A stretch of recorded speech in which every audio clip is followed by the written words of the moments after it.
building the suspense.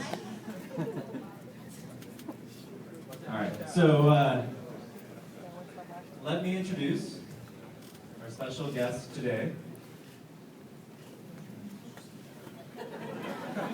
She got stalled signing an autograph in the hallway. Someone ambushed her.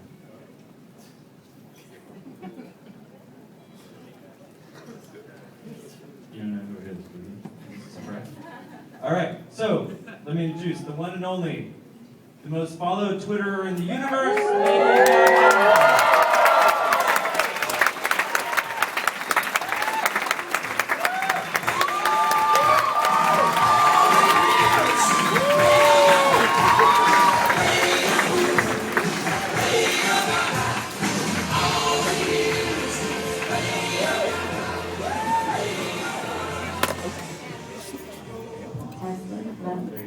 Little queen. Good morning. Very nice. Hi everyone, how are you? You guys are so quiet. Wake up! Well, thanks for coming. Thank We're you. so excited you're here. Thank you. I'm very excited to be here. It's really an honor to meet all of you. We're even more excited that you're on Twitter and have been for a long time with a very active account. As you may know, Twitter is celebrating the 5th anniversary of the first tweet this week. And Congratulations. thank you. Thank you. What many people may not know, including maybe not even yourself, is this week also represents the 3rd anniversary of your first tweet. Did you know that?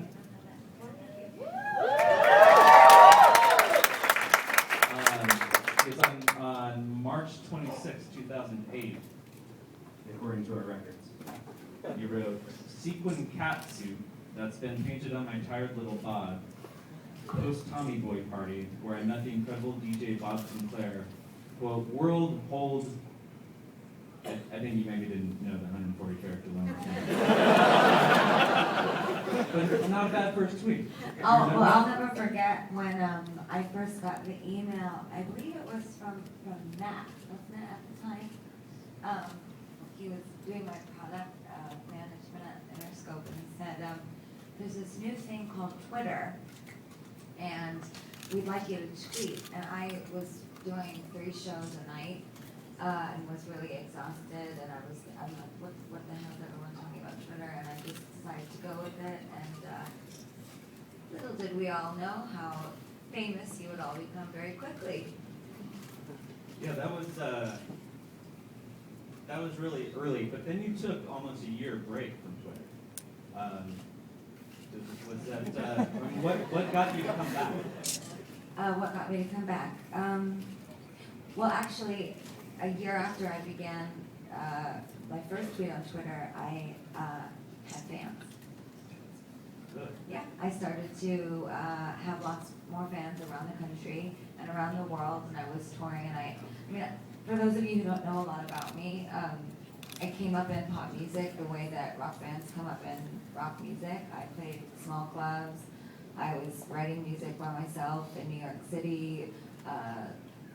I was my own manager, doing my own club shows, and so essentially by the time Just Dance was hitting #1, Twitter was becoming bigger, and Twitter became a way that I could talk to my fans, and it didn't feel as formal as any of the other social networking devices.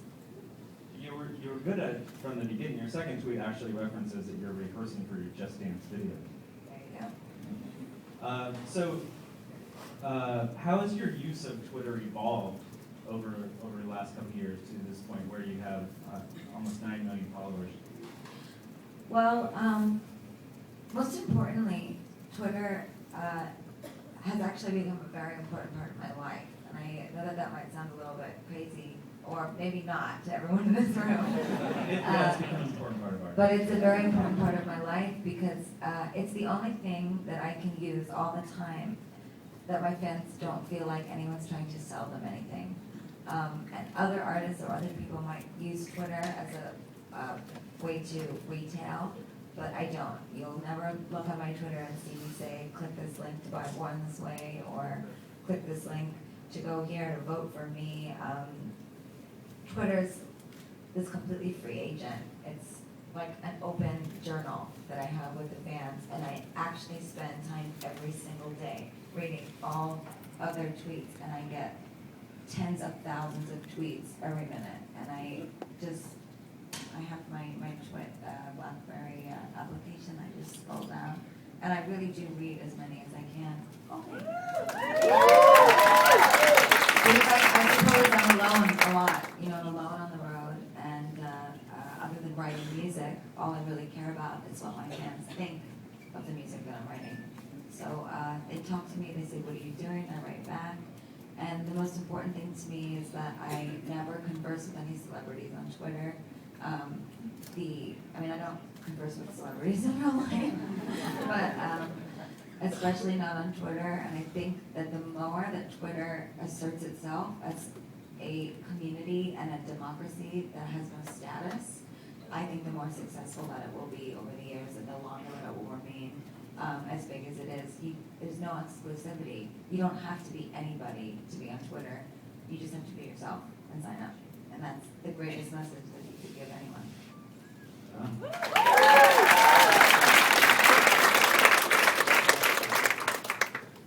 So one of the ways you use Twitter is as a platform for activism, actually. In particular, your work on the Don't Ask, Don't Tell that you did last fall seemed very effective. So tell us about that and how you think it can be useful to make change.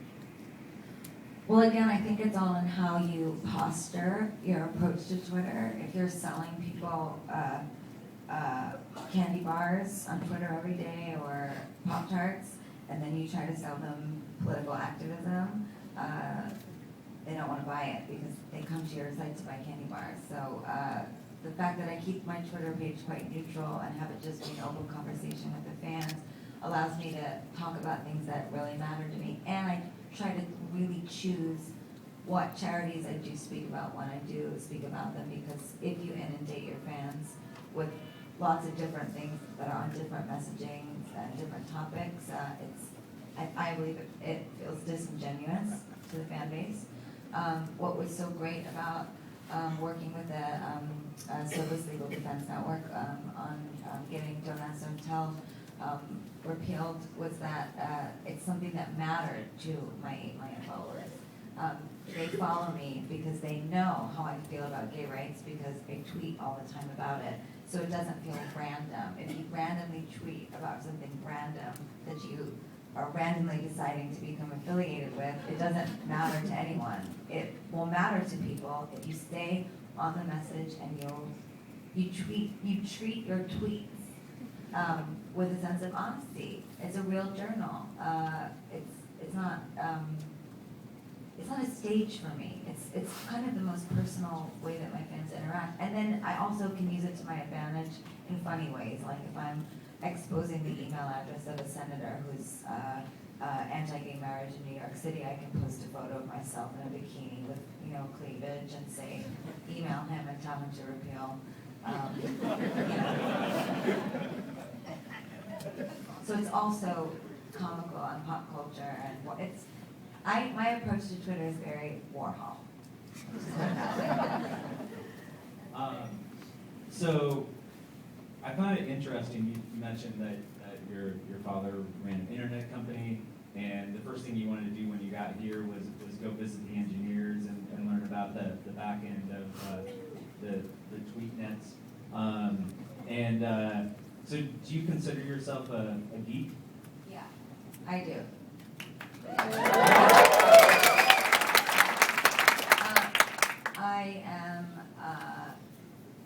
I'm so fascinated with what you guys do for a living, and I grew up with it. And my dad was always cleaning in the house, and my mom was always screaming at him at the dinner table.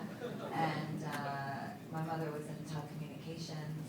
They both lost their jobs after September 11th from New York City, and their businesses were all based in the Twin Towers or nearby. So I'm very, very close to the internet. It's a big part of not only my family life growing up in terms of the business aspect of it, but when the internet for a moment had crashed socially, it affected impacted my life and my family. So I really appreciate what you all do, and I really respect all of you. I'm just gonna ask a couple more questions and kind of throw it to the audience, so kids be thinking if you want to grab this rare opportunity. So one of the things I've learned about you is you're incredibly hardworking and disciplined. And you mentioned you write songs every day, you rehearse, or you do voice exercises every day. What, at this point in your career with so much success, keeps you so driven?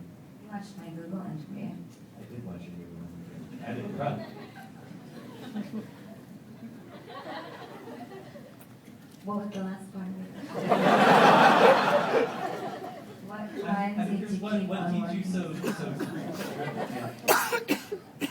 My fans and my passion and my creativity. I'm not just a chick with a record deal who got lucky. I really busted my ass for a long time, just like all of you, to get this job. Or maybe you took a chance on Twitter and it came through because you were passionate about it. That is what my life is like, and that's what the House of Gaga is all about. All my friends that I work with are young kids that we'll call geeks in high school that want to be the new winners and to shove it up everybody's ass. All right, I'm told I can only do 2 questions from the audience. So if there are any hands, Don't act so I'm enthusiastic. gonna call on you. Bern has been freaking out all day. So you hear. She didn't sleep last night. Hi. Wait, what? Okay. Super excited.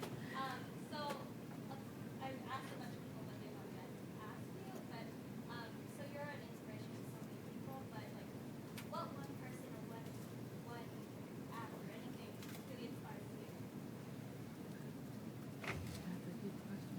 Well, my mom really inspires me. My mom's really steadfast, and she always taught me to be myself. But to tell you the truth, and I guess since there's a lot of internet lovers in this room, when in the morning when I sometimes feel insecure, don't feel brave, or feel like I'm misunderstood or judged, I go on the internet and I search Mark Bolan interviews and Bob Dylan interviews and David Bowie interviews, and I watch David Bowie be smarter than every single journalist that tries to tear him down. And that's really why I love all of you in this room, is there's a lot of people in school that are bullied every single day for being different, or being passionate, or being obsessed with things that are artistic or creative or mathematic. And I want them to all look into themselves and know that someday they're going to be the people running. All right, one more question. Trammel. Hi. Hey. So, music and art programs are getting cut in our public schools. How can popular music, if it can, help fill that gap or fill that void? Just a second.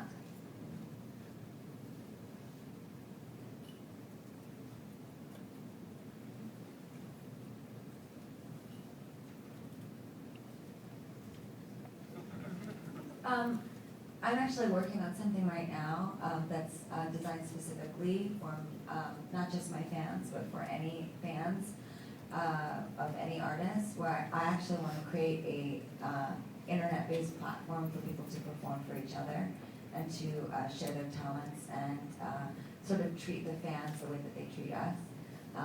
A place of worship, I guess, for the every musician, the every actor, the every poet. So I do think that we could create internet-based education or forums, classes, things that right now are based around media, celebrities, fame, all those sorts of things. They could be directed into the cultural and artistic realm to give the fans, like they do on Twitter, have a voice with their words and messages, give them a voice for their creativity and to share it. Wow, good answer. All right, I'm going to get to Sacramento. I have a show in 3 hours. Thank you so much for taking this time. We really appreciate it. Thank you. Let's give Lady Gaga. Keep a hand.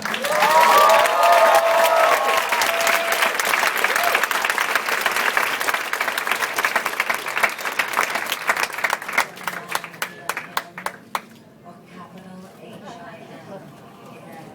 Yeah.